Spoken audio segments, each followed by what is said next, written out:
The Chicago Bears are one move away from either contending for a Super Bowl or completely restarting. Cue the intro. Perfect.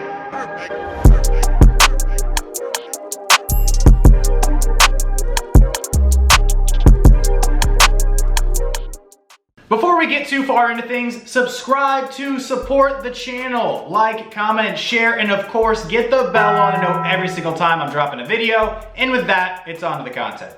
So the Chicago Bears are in a very unique situation. Heading into this 2021 NFL Draft, GM Ryan Pace and head coach Matt Nagy are in a weird position to absolutely nail this draft pick. Otherwise, they could very well find themselves on the hot seat this season.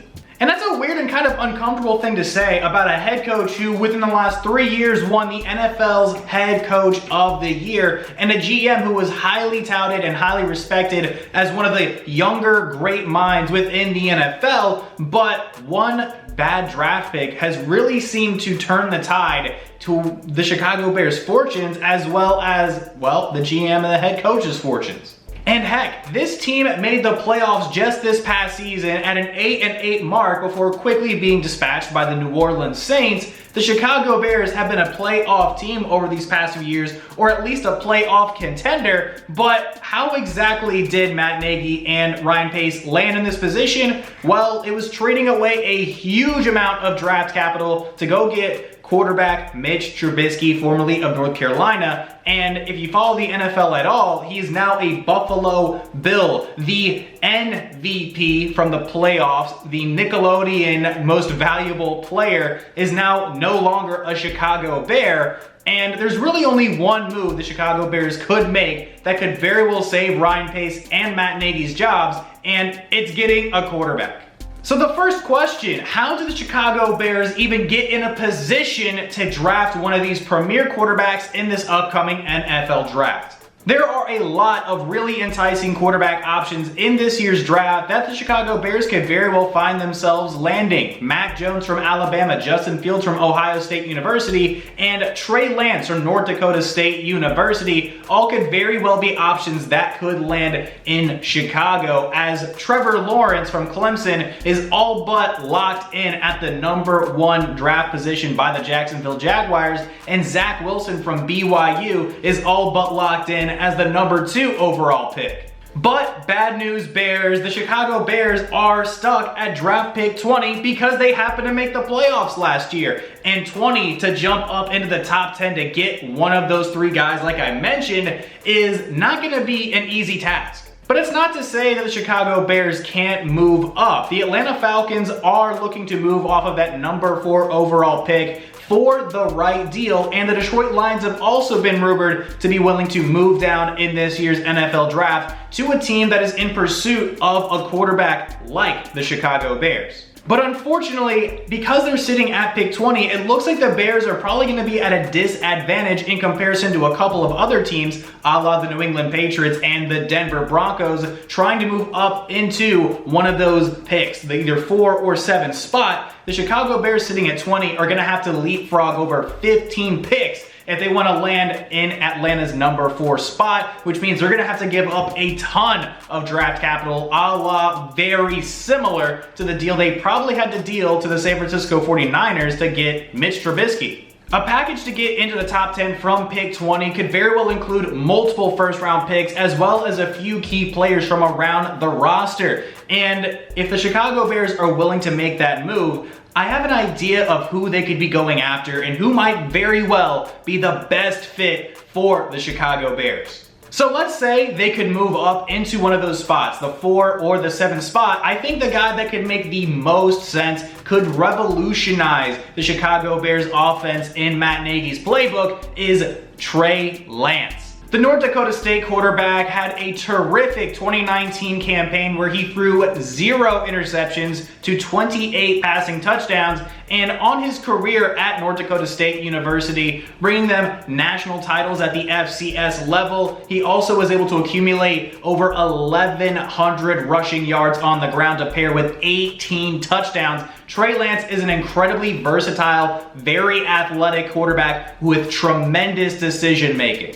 On top of that, he throws a very tight spiral and understands how to navigate the pocket while under pressure. He seems very NFL ready in all of those aspects, but as we can understand with every single rookie in this draft class, there are going to be some things that you would need to work on if you drafted Trey Lance. The first question I have about Trey Lance is really against the opponents that he played against, right? The FCS is very different than the FBS in terms of talent level, and NDSU, the Bisons, are a major favorite year in and year out to go on and win national titles. Trey Lance, the competition he played against is very different than what Justin Fields saw in the Big Ten and what Mac Jones saw in the SEC. All due respect to that Alabama squad, though, absolutely stacked up. Multiple first-round picks on that roster, and Ohio State none too shabby themselves, but the talent level is just very different in comparison. NDSU went on to win a title, if I'm not mistaken, so Trey Lance, the talent in which he played against, just a little bit different. The window's a little tighter on the FBS level for guys like Mac Jones and guys like Justin Fields versus Trey Lance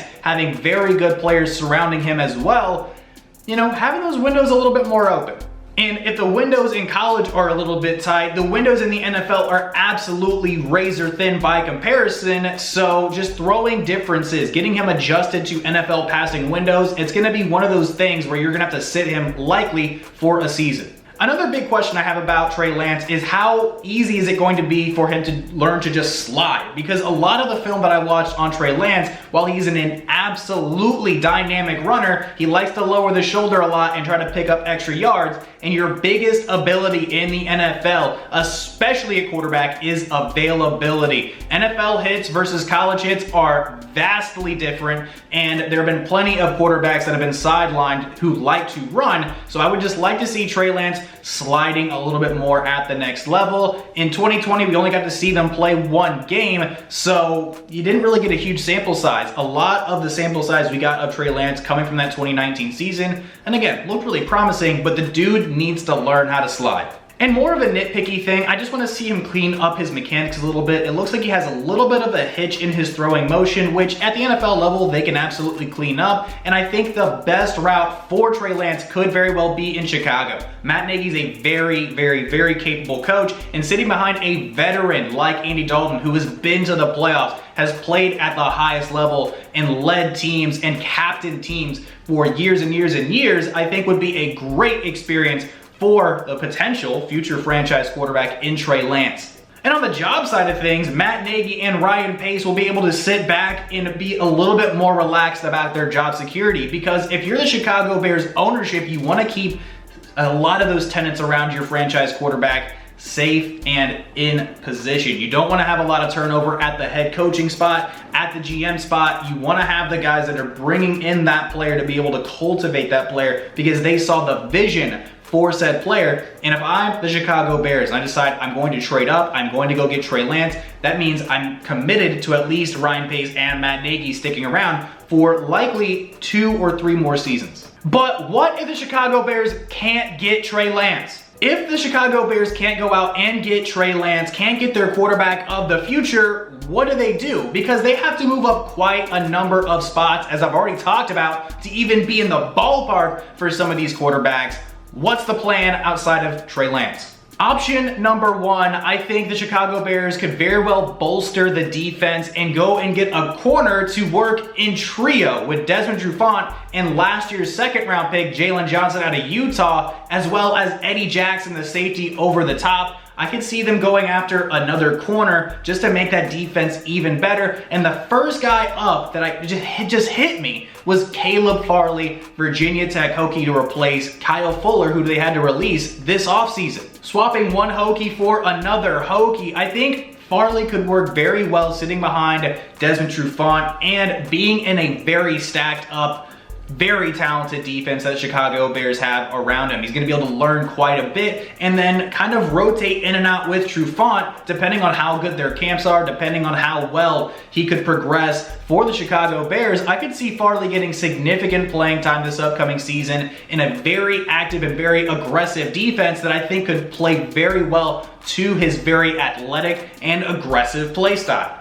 Because in college, Farley was playing incredibly instinctual, very aware of the situation, and sometimes that bit him in the tuchus, but sometimes it paid off tremendously as Farley was able to lock up a number of ACC wide receivers, and that's why he's even being considered one of the top corners in this year's NFL draft. Like anybody else though, Farley does have his faults. In the NFL, I want to see him be able to track down the ball a little bit more, play a little bit more aware of the situation, especially in man-to-man coverage, and not get bit on those two-step routes. Let's say like an in and out, biting on the in and then letting the receiver fly over top of you is not a good thing if you're trying to be a pro-level cornerback. You can't always rely on the safety help to just be there. So I want to see Caleb Farley, sitting back and being a little bit more savvy and then playing the ball more and less of the man. A former wide receiver himself, Farley, I think, has the athleticism to transition very nicely to the NFL, and I just really like this move potentially for the Chicago Bears if they were to stay at 20.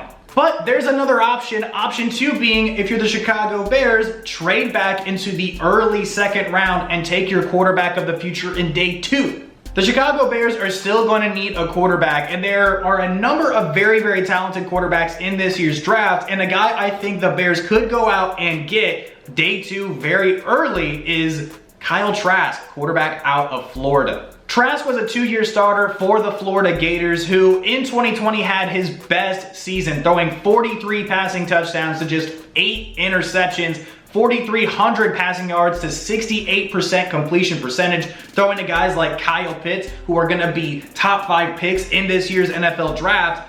I think Kyle Trask could very well be a great pickup for the Chicago Bears. They could go sit back, get some more trade capital, get some more draft capital to continue to bolster the roster, and you still get a guy that you can sit behind Andy Dalton for a season and develop into an NFL level passer. While he might not be the athlete that Trey Lance is, he's very comfortable in the pocket, throws a very nice ball with some nice touch. The biggest downside for Trask is his inability to really extend the play outside of the pocket. Not much of a runner. While he was asked to do it here and there at Florida, he shows incredible confidence standing in the pocket. I think it could be a nice addition for the Chicago Bears, and as an option too, I don't think Bears fans would be very upset with it. So as we draw near to the NFL draft, the Chicago Bears are in a little bit of a pickle. All that we know heading into the draft is that the Chicago Bears are looking for their quarterback of the future. They were heavily pursuing quarterback Russell Wilson of the Seattle Seahawks this offseason, even sending the Seahawks an offer, but of course they declined, keeping Russell Wilson right there in Seattle. He even teased him on April Fool's Day, a little bit of a mean joke, but it is what it is.